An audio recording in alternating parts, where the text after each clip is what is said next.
Topic number 9 is why old Pan Africans go off script and start preaching nativism. Right? Should be topic number 9. Why old Pan Africans go off script and start preaching nativism. This came with a link that takes us to YouTube. Let's watch the video and then discuss it.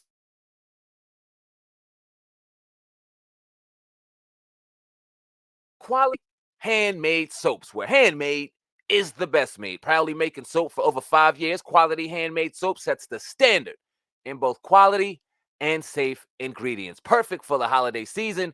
I'm telling you right now, you see that black rose soap? I got that in my shower, and man, let me tell you what, your husband or wife will love it. Use promo code VHHN 2022 to get 15% off your first purchase. Link is in the description box. Let's go.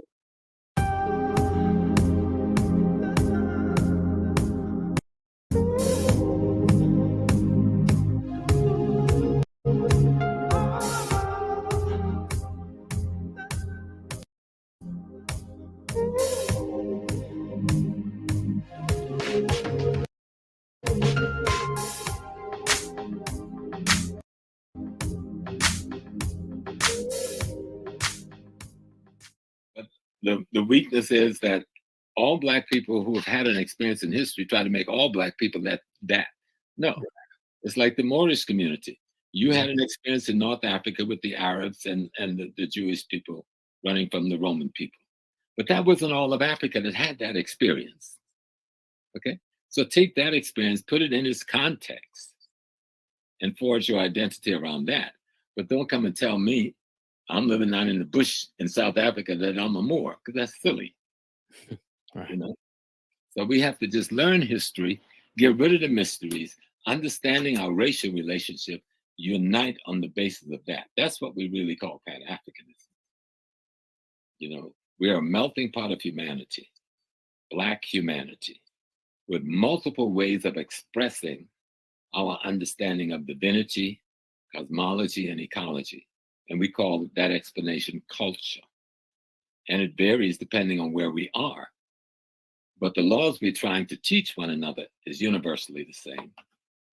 Right. I seen that you been all over Europe, Africa, the Caribbeans, teaching. What are some of your experiences that you've seen as far as the dichotomy with race everywhere?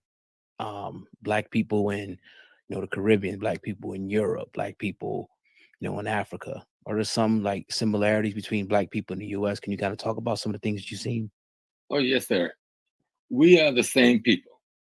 What the differences we see among us is the things of the Europeans that we've adopted in our character. If we dump their adaptations, we're the same. Some of us were brought to the Caribbean. We were enslaved there. We fought wars and rebellions there for centuries. Some was brought to North America. We were enslaved here. We fought wars and resistance. Some are in Europe. People never talk about before we were brought to North America to be enslaved, we were taken to Europe and enslaved. They never talk about European enslavement of African peoples, even before the transatlantic slave trade. You understand? And then there were those who went there with the invasion of the Moors into Spain and into France and who stayed as a part of that population. And then there are those who migrated during colonialism. That's the military genocidal occupation of Africa after the Berlin Conference in 1885 by all of the white armies of Europe, financed by Wall Street. They said, well, America didn't have no army there. No, your army was your money. You paid the others to kill and murder Africans and rob their gold and diamonds and cobalt and other things from them. And so that's why history is important, because it'll clear this shit up real quick. It lets you see it, real birth. Wherever I've been, in the UK, and France, and Spain, and I've met another African, we do like the Yoruba term, lukomi. The term means you belong to me and I belong to you. You may speak a different language, you may practice another religion or culture, but we belong to each other. Same thing when I go to Trinidad or I go to St. Thomas, or I go to Jamaica, I go to Haiti. We know we belong to each other. We understand linguistic differences and the cultural differences. And sometimes we use the brainwashing of our European oppressors to use those European differences to divide us. But when we dump the European adaptation from our culture and our behavior, we just want people. When I step off of a plane in Africa, I mean, like, I can't even explain it. The love and the beauty. That don't mean people over there ain't gonna do some bad things. I mean, I own a hotel over there, me and some brothers. We got a big hotel. Some of the people misuse their opportunities, but they do the same thing here. That ain't an African thing. Greed ain't an African thing. Robbery ain't an African thing. You know what I'm saying? But for the most part, when I step on that continent, I am in heaven. You know, even on a bad day, even taking a car, we ran into a flood one time. We were trying to figure out what to do. So we said, okay, some old people were so smart. They said, look, take the battery out of the car, put it on top of the car. And they didn't want me to get wet. I got wet anyway because the water came in the car. They said, Prof, you get on the back seat and stand up, and we're going to push the car across the flood waters, which we did. Went to the other side, put the battery in, and went on down the road. We didn't know any of those people. You know, the three of us riding on the road and ran into the flood. The beauty, when people realize, because they don't know our history and culture on the continent, most of the people, they don't know about chattel slavery and the transatlantic slavery. They don't know what we've suffered and gone through. One day, and we were starting Emancipation Day in Ghana, and we were marching down the street, and I didn't know this could happen, right? These young people from the University of Legon decided they would dress up like enslaved people and be shackled and chained, and they were being beaten with a whip, right? I lost it. This is the first time I know this could happen. One moment I see the girl get hit with the whip and I see the welt come up on the back. And the next thing I know, I got 4 people holding me on the ground because I done beat up the brother that had the whip, right? And, wow. And the minister saying, small, never come. I went there. I went there and didn't know I went there to rescue this woman. And the young people were standing over me saying, oh, Prof, we just wanted you to feel what y'all felt. We wanted to feel what y'all felt. I laid on that ground and cried until they picked me up. And I apologized to the young man that I jumped. And about a week later, Dr. Jeffries, my teacher, and I were riding in the north, and I'll end this. And we get to Kumasi. And the brother, who's our tour guide, showing us around the palace of the Asantehene, the King of Kings. When we get upstairs where he does the lecture, he just broke down and started crying. So we wanted to know, did we do something wrong? No, he had seen on TV the marching and celebration showing chattel slavery. They had never heard of this thing happening to their people. And he's crying. This is a man in his 60s, crying like a baby, saying, we are so sorry. We didn't know this happened to you. Wow. Many people in Africa don't know we came from Africa to here because we haven't done the job of educating them or ourselves on the history of the last 500 years. And it is our job, especially here, because we have a greater opportunity and a greater access to the body of knowledge, greater access to technology, let us do the research to help enlighten our brothers and sisters at home while they enlighten us on that history that we missed out on for 500 years.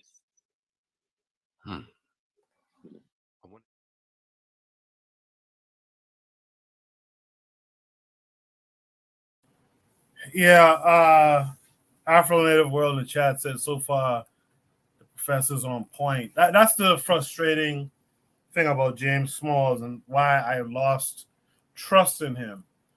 Because these days he's talking about being an engine now. He's completely on the Tariq, Yvette Carnell, Tone Talks bandwagon these days, and this video seems like it's recent too. So it's like you're talking out of both sides of your mouth type of thing. It's very disingenuous to me. Very disingenuous to me. And in fact, I'll keep that last thought to myself. But no, he's not being nativist in this talk. That's the problem. Not in this talk. No, no, not in this talk.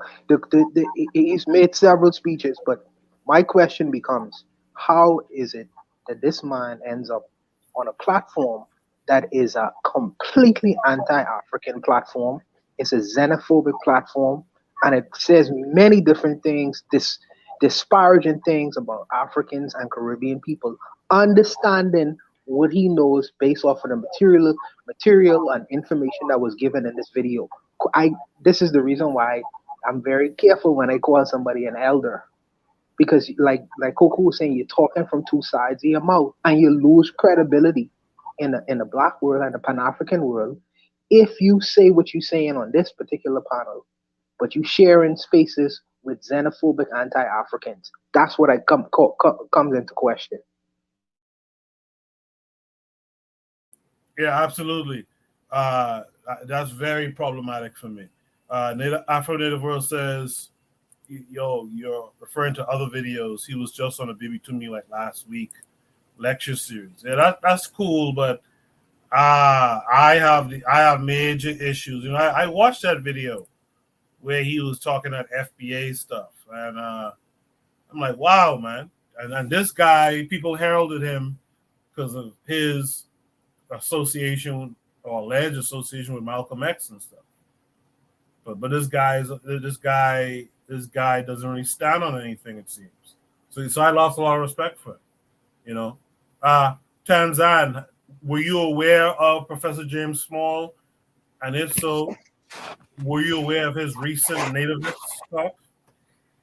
No, not his recent stuff, but I've always gotten this feeling that while he studies and he knows a lot about the stuff that he his area of expertise, I think that the problem is not so much one of you know of logical or historicity. I think it's one of unhealed resentment.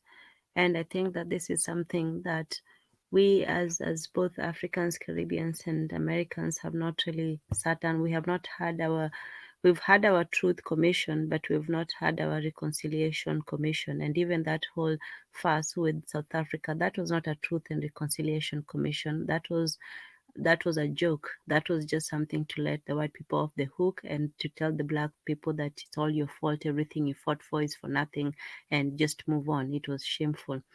I think the way that the Rwandans did it was the best, where you keep it internal. There's no, people coming to, take notes and observe and all this. It's going to be internal. We're going to talk these things out, painful things. We're going to accuse each other and be angry and say all these things we wanted to say, and then we're going to get it all out. So I think we have not gone through that, all of us, both in the continent and outside, and it turns into, oh well, yeah, basically just turns into oppression and history. And so for these scholars, it's not that they're looking at something from a dispassionate view. They could be studying the material, but it's still, it starts from not knowing who you are, being resentful that the Western system did not teach you what you needed to know. And that's the same as in Africa when the EVA, that's how she pronounces her name, EVA Anita, was saying that they were not taught the same, in history. In Kenya, it was different. We were taught our history, but we were taught in such a dry and insignificant way that, yeah, we learned about, this going there and so on, but we were not given any context or the meaning and so on. So we all have our grievances to one extent or another. Some people are not taught, some people are not taught properly, some people are taught incorrectly, and we haven't really got into, that emotional aspect. So when I see scholars like this, because even before all this, there was a speech that he was talking, and then he sounded very angry, about Africa, which, I'm not going to minimize anybody's feeling about it, but that was something about, it was a speech he gave about 15 years ago, and he was standing on the street and he was talking about, oh, these Africans and so on and so forth. So somebody might have a view of Africa, going back to Africa, but they might have a historical relation to it. They left it, when their ancestors left and so on. So that's the reconnection. But then they haven't gotten to reconcile with the present day Africa, with the Africans who are living there now, with the ones who also, underwent colonization, people who don't have any, knowledge, information, or memory of slavery or trade and all that things. So when you're talking to somebody like that, you're expecting them to, they bear the burden of history and they're simply trying to survive in the present. So, and they also have their own history that they bear, within their nations and their tribes. So I think that in questions like this, it's not so much that they're turning nativist and so on. I think it's more of a comfortable position and one that gives them some kind of reassurance and like a bandage over the wounds that we can't really confront with each other. Yeah. Thank you, Tanzan. Real Black Gentleman, your thoughts? I mean, I think a lot of what it is trying to make sense out of America in a life and trying to find yourself here that isn't the white man and just trying to cope. I mean, I just feel like, you know what I'm saying, a lot of the, I mean, even again, it's one of those, if everyone knows what they are, if you are indigenous, if you truly have like 51% native blood, you know it. And I mean, it's different, but like the nature of you know what I'm saying, of black people and the interactions between the black people and the native peoples here. I mean, people mix, but it kind of became like it's the same deal with like, I mean, with white people, it's like the one drop thing. You know, if you have the African Indians to dominate, it just tends it makes you it sticks around. So I mean, you know, there's something to be said about the cooperation, but there's also some, betrayal. So like that's the whole thing. It's just like it's not worth it for me to go whole hog and say like, yeah, like, well, I'm indigenous too. I shouldn't, you know what I'm saying, give up on the people here when it's like, nah, it's just it doesn't, I mean, for me, speaking for myself, I see where they're coming from, but it doesn't fit. It's not. And I mean, just to say that, like, here's the thing, like, I am still trying to figure out, like, what's going on with the whole, like, people's thing here. And I mean, for a minute, I was thinking maybe African people were here first in the Americas, but then it's probably more likely that people crossed into the Bering. So that's, you know what I'm saying? Those are Asiatics, you know what I'm saying? But, like, there's still African people who did come to the Americas pre-Columbia, you know what I'm saying, pre-transatlantic, you know what I'm saying, trade or anything like that.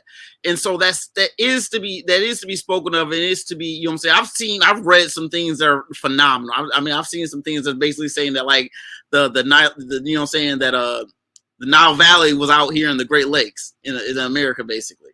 And again, I mean, it's hard because I mean, I'm not out there digging up, you know what I'm saying, like, you know what I'm saying, Brother Q down the street that we all know ain't down there digging stuff up. So it's hard to like extrapolate what someone else is doing. But data is data, information is information, work is work. And I mean, observations are observations. So it's like, yeah, I know that there are black people in the Americas, but were they widespread? I don't know. You know what I'm saying? I don't think that there are necessarily black peoples in America. Although, I mean, people do move around. So, I mean, there's always, do I think that there were like occasions and meetings of like basically, you know what I'm saying, kind of, Africanish, you know what I'm saying, peoples in the America and peoples who came directly from Africa? Yeah. But I think it was few and far between. I still think that you can't major in the minor. You can't try to find the I like to say the elusive nappy Taino. You know what I'm saying? It's like, look, it's like, yes, there were people here. They were darker than the Europeans, but were they African? I don't know about that one. Now, in South America, it's different. I just feel like in South America, there's definitely more of an African connection. But in North America, Central America, and the Caribbean, well, in Central America, yeah, because you had the Olmecs. But once you go into kind of North, look, and I live in America, it's hard. I see dark-skinned peoples, but it's like, You know what I'm saying? To me, the jury's still up in the air. So it's like I'm not going to like put all my eggs in the whole American thing just because we're here and we're kind of like you know what I'm saying? We haven't figured out how to leave, I suppose. And you know that's I still think Africa is, you know what I'm saying, to me that's the fatherland, that's the motherland. You know what I'm saying? That's the ancestral land. You know what I'm saying? For me, not to say that I don't have peoples here, but you know what I'm saying, that's the main house. Everything else is like this little shed and stuff. I appreciate that, Real Black Gentleman. Yeah, Afro Native World's asking me where did he do this. I'll be honest with you. I think I saw it. I think I saw it twice. I could be wrong. I think it was a Happy HAPI video, and the young brother Chase was on the panel as well. I could have been during that, but there's another Sonetta-like video where he's talking that nativist talk, heavy. He's not being xenophobic in my memory, but he's definitely talking that talk like, yeah, folks was here, they are the real Indians, blah blah blah. Thank you for that, Real Black Gentleman. I guess like the thing is like finding the population centers of like, you know, because the Americas is huge. Knowing like any actual population centers and locations and being able, and if people were able to like, you know, re-express that would help, because again, like people know black people's around, but in local, I mean, because the black peoples that may have been here in 2,500 years ago, let's say, they weren't all over. And my whole thing is like tightening that up would help. All right, appreciate that. Let me hear from Azuliism.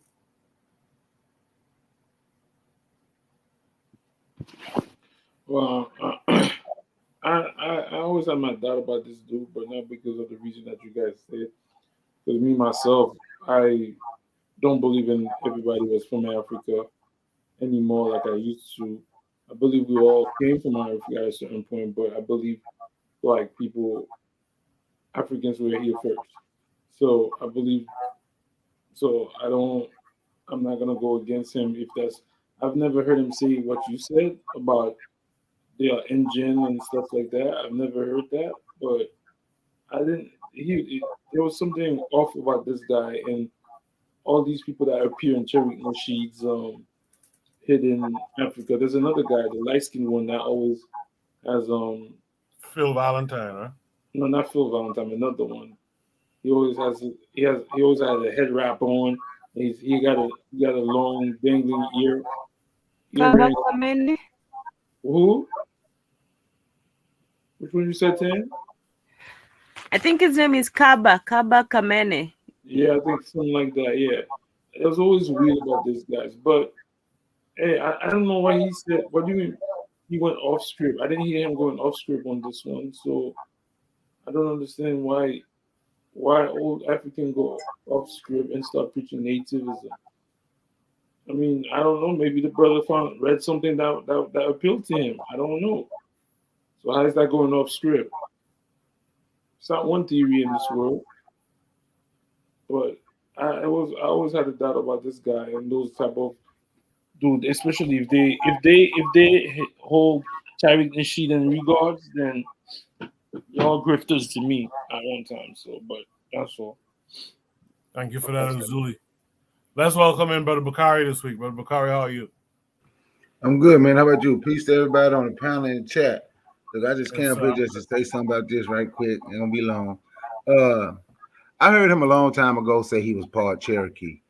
He said he used to go to the reservation when he was a little boy. That's what he said. I didn't know he had started disparaging Africans for Native Americans. I didn't know he has jumped on the bandwagon that black people was already here. People need to stop saying that. We just, you know what? I'm gonna tell you, this is my take on that. When I hear the black people was already here argument, black people want to be associated with somebody else. They want to be associated with someone else. Being from Africa is bad. So let's make up a story with no proof, and we never have to prove anything. We'll say it, and then we'll tell the African people to prove that we wouldn't hear. You know, that's my take on it. He's old, he's tired. I did lose some respect for him when I see him standing up with Tariq Nasheed in his FBA thing because that but he's not the only one that I lost some respect for when they did that. But it seemed like that's what it has come to. Maybe he needs some money, and maybe now he want to grift and start saying we're African. And many people is not going to argue with him because he's an old man in his 70s. I know I wouldn't. So for me, for the most part, I really don't listen to none of those people. Now, honestly, I don't listen to much of YouTube no more. I don't even watch much social media uh anymore, YouTube, because of stuff like this, because of the things that we say and we do, and how we intentionally disrespect one another, and we'll always disrespect and we'll talk about the ancestors and what our ancestors say, but truly don't have any respect for your ancestors, any respect for your elders. So my take on it with him, just like with everyone else, I'm going to disassociate myself from Africa. I'm going to say I'm here. I'm going to say I'm the real American. And then maybe white people will accept us and finally give us what we call reparations. And that's my take on it. I appreciate that, Bakari. Um, let me hear from. Um, did I hear from Tanzan on this one yet? Yes, I think so. Yes, I said about his the whole need for truth, reconciliation, talking. Oh yeah, Yeah. yeah. Thank you for that. Bwana Hagaziki, go ahead. Yeah, man. Shout out to Brother Makari. Brother Makari is my guy, man. He's just my guy. Anyways, hey, Brother Makari, what happened on Friday? But that's a whole other matter. Whole other matter. Hey, yeah. Don't worry about it. Don't worry about it. Don't worry about it. Don't worry about it. We'll talk about it later. Um, all right. So here's where I am with this. Here's where I am with this. If you share a platform with an individual who is public, he is supposed to be a scholar. Yes, an elderly scholar. And I get what Brother Wakari is saying. He's an old man, done and dusted. But from the world that I live in, I pay attention to what the elders say because they've been living on the planet longer than I have. And any wise young person would be wise to pay attention to what elders saying. Now, in terms of what comes out of their mouth, I have to weigh and measure that. If a gentleman is coming out publicly with anti-African rhetoric, anti-African, anti-Caribbean rhetoric, calling black people who look just like him, disparaging names like Tellers and so and so and so. This particular gentleman, as a Pan-African individual, a scholar who understands ideology, why would he go on a public platform, share a public platform with him, with an organization that espouses these kinds of views? You become guilty by association. That's unfortunate. He may not have them views internally, but if you share in platforms with these kinds of individuals, then you are responsible. You are being made to be responsible for your actions. And the people who are coming up behind you, we look to see, well, what are these elders doing? If you share in platforms with xenophobes, you become a part of that crowd. And if you can say, well, I ain't say nothing, his actions should bear it out. So you are with them, and I associate you with them. You know, so that's where I am with it. The brothers and might disagree, but this is. Let me also say this thing too, because sometimes I hear in these discussions of of some of us in the West, some in our news, and Africans saying what they should know. How come you didn't know about chattel slavery? How come you didn't know about? There are people in the West who don't. Most black people, if you ask them, they don't know that the majority of Africans didn't even go to the Americas. They went to the Caribbean. They went to South America. And slavery, despite the fact that people trumpet in this 1619 year when slaves went to Virginia, there were slaves coming in the West long before 1619. The Spanish and the Portuguese been bringing slaves here long before 1619. So our experiences, in particular in the Caribbean, didn't start at 1619. And many people don't know about what the history of slavery in the Caribbean. Don't you know that the slave who would arrive here in the Caribbean, they had 7 years. 7 years. That was their lifetime. You know what I mean? Their time to live and die. 7 years. After that, most slaves would perish. They would die. The fact that we exist in the Caribbean is a big thing. But most people in the West don't know about that experience. So how could you thumb your nose to Africans when most people in the West don't know what's going on happening in the Caribbean and South America? Y'all don't know about your whole experience in the West. Y'all only know about a specific experience where y'all was located and the education that y'all understand, through the educational system or what you would have read. Most people don't know because most people don't either. They don't speak the language or they haven't been informed. So I don't know why we thumbing our nose at each other, talking about the experience that they don't know about. Because most of us are poorly educated and misinformed about our experiences. I think that we should sit down at the table respectfully with one another and share. And it shouldn't be a position where we thumbing our nose at people that y'all should have known this. Give me a break. Give me a break. The whole of Africa was at war and it's still at war right now.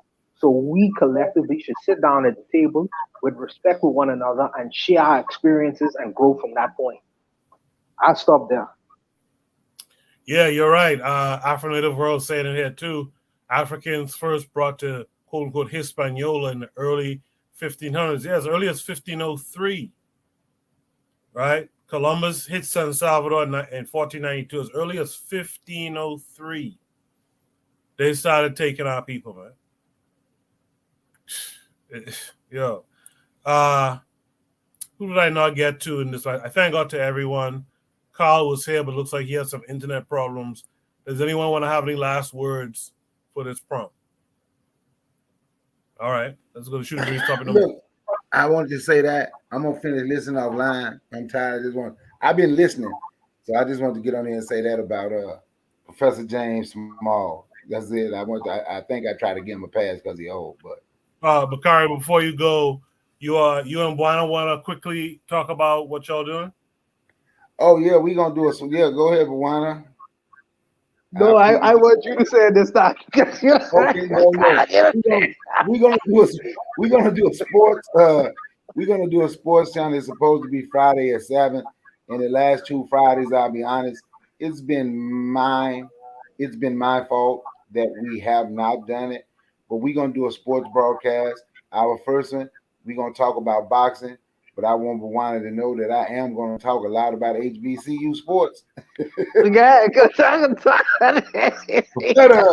we're gonna talk about more than boxing. But the first one is going to be about some of our legends, in boxing.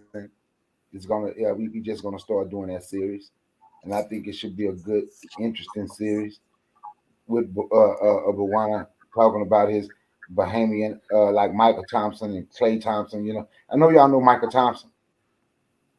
Oh yeah. Yeah. So we talk about Michael Thompson. Y'all didn't think I knew the Bahamian athletes, huh? Nah, I was surprised about that one. You feel me? You must see y'all got that DeAndre Ayton, and he from the Bahamas?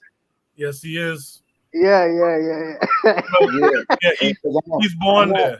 He's born there. His parents are from elsewhere, but he's born there. Bakari, we had some good boxers too now. Don't forget the boxers and the runners, but that's a whole other matter. Yeah, but I'm most definitely gonna have to ask y'all in basketball, why do the Bahamians don't like to dunk? Y'all will jump up and miss that damn layup. I see they do the same thing with DeAndre Ayton that Magic Johnson used to do with Michael Thompson. Man, dunk the damn ball. Hey, but Bakari, I got an answer for that. In the Bahamas, is an interesting experience because we have this word called hacking. I don't know if y'all know what hacking. Of course. If you jump up in the air and try to dunk a ball in Nassau, I mean, these guys, they ain't gonna foul you. They can try to physically injure you. So I think,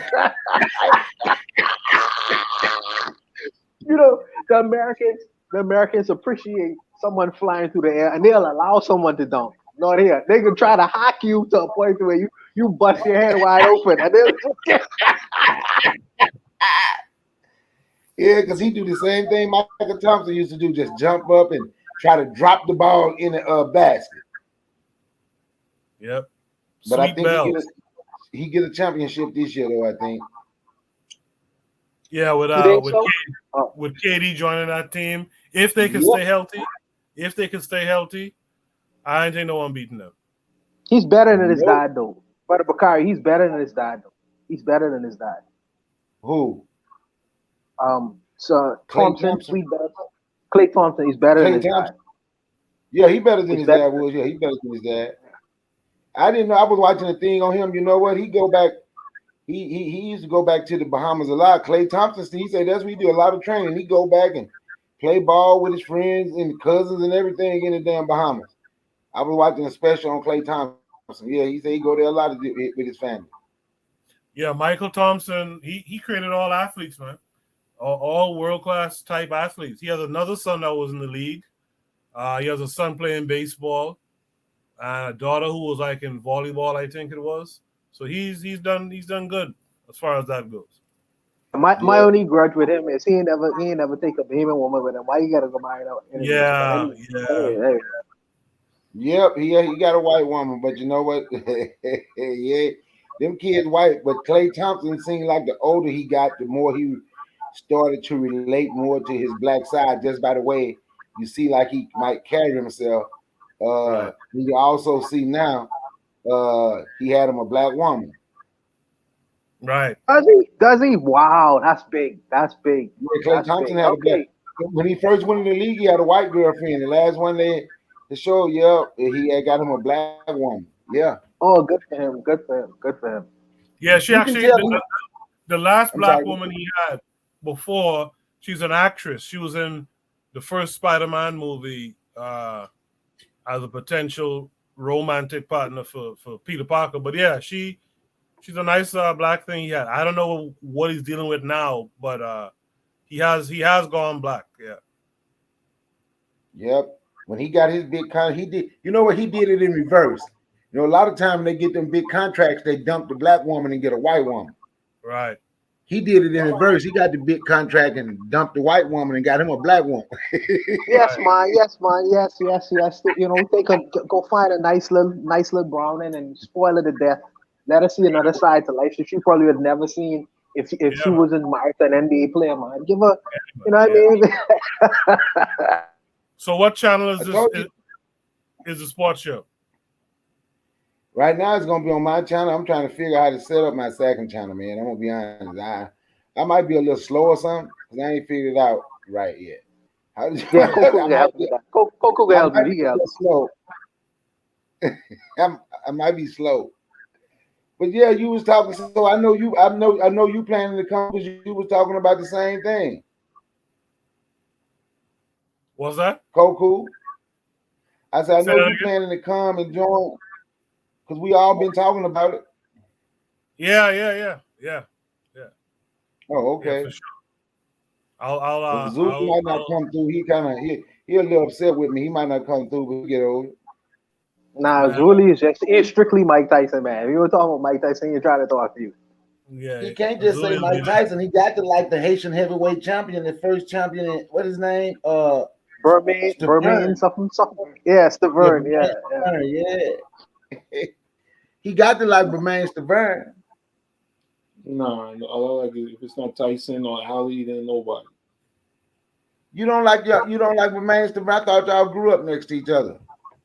Just because he Haitian, don't mean I rock with him. What? He ain't loyal. He ain't loyal at all. So Friday at 7, make sure you guys tune in to Bakari's channel for that sports show. But we should try. I mean, if y'all want me to, I could create it. But we should try to create a separate channel for that show. In the meantime, let's finish this out before 2 if we can. Bakari, thanks for coming through. I'll be tuning in on Friday at 7 p.m. Eastern Standard Time.